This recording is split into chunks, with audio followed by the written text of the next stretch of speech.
Shoutout guys, magluto ako guys ng pansit bato na tinatawag. Ito yung special na pansit sa Bicol guys. Pansit bato tawagin. Napakasarap kasi ng lasa nito. Tinawag kasi itong pansit bato kasi gawa ito sa sa lugar na Bato. Bato Camarines Sur. Doon kasi ito gawa guys. Kaya tinawag na pansit bato. Napakasarap niyan guys. Ito yung sanggap natin guys. Itong pang halo natin guys.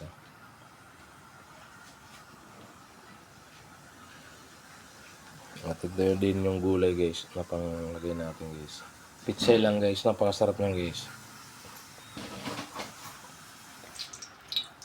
Guys, sigisan natin guys.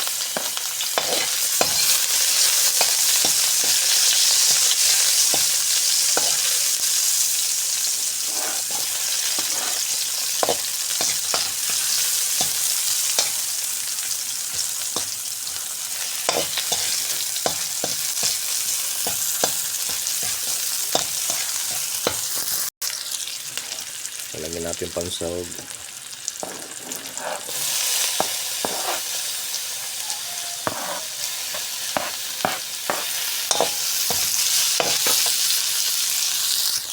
Ayan ang pansahog natin guys. Chorizo guys.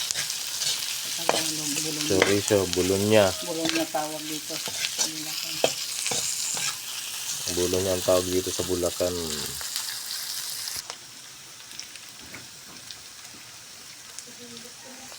Ayan, lagyan natin yung oyster sauce guys.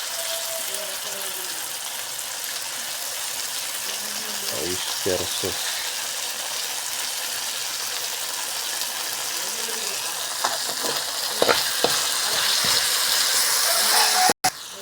Lagyan natin yung carrots.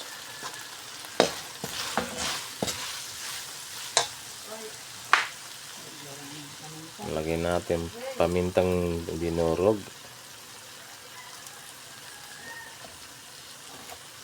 Lagyan natin ng daon ng laurel.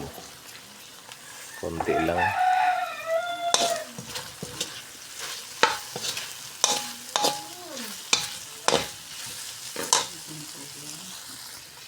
Lagyan natin ng konting tubig.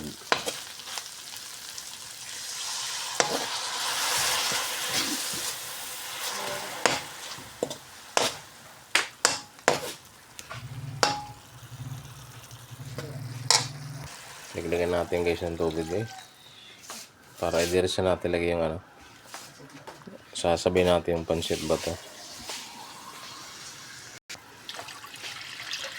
Okay, tubig yun Yan guys, kulo na guys. Ilalagay natin yung pansit bato guys. Pansit bato.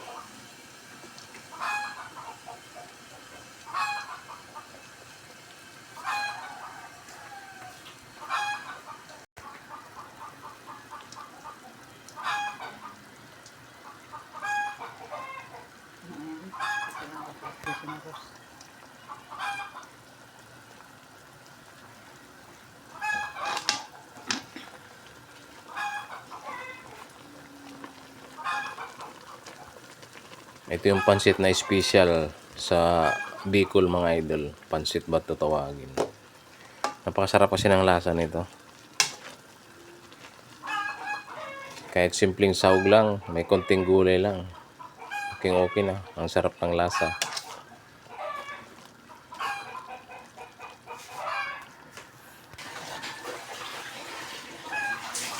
Ayan guys, malapit na tumaluto guys. Yan guys, lagay natin yung gulay guys. Pitsay lang guys.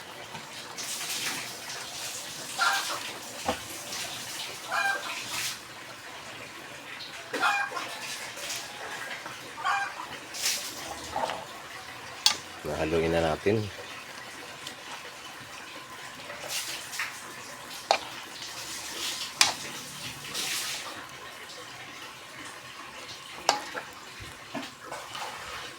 Sarap ng lasa mga idol.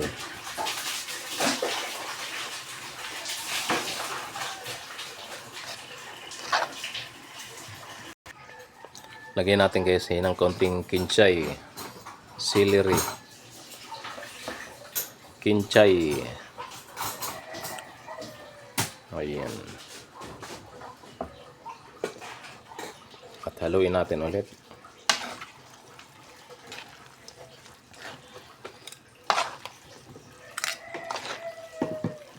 Ayan, luto na mga idol ang pansit bato natin.